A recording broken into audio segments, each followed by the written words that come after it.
Death of Brexit Furious caller SLAMS Tory rebels attempt to shackle UK to EU forever.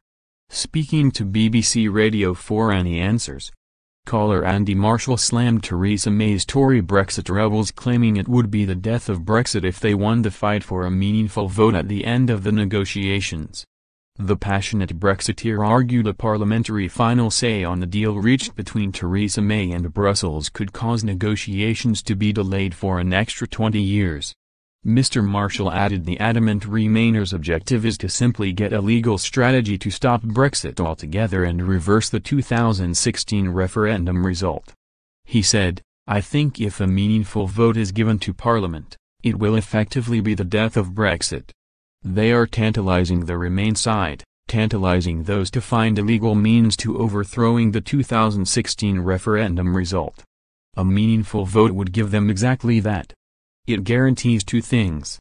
First of all, a bad deal offer from the EU, because if those negotiators in the EU now know their deal could be thrown out, why would they give us a great deal?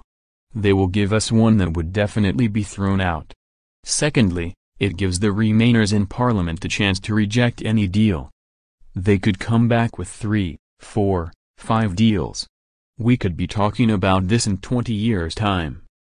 And of course, on the Remain side, that's exactly what they want.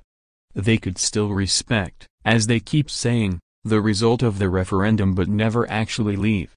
The sort of Hotel California scenario. And the meaningful vote on Brexit would be effectively the death of Brexit. If that is given, I don't believe Brexit will ever happen. The Prime Minister had assured leading rebel Dominic Grieve that MPs would be granted a meaningful say on the final divorce deal.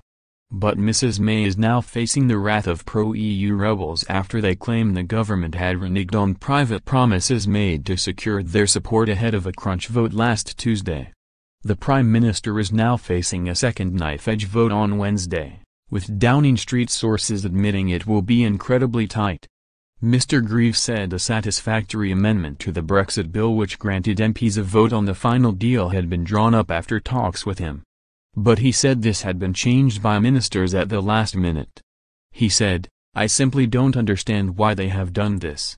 It does feel, I have to say, to be blunt about it, it seems a bit like a slap in the face."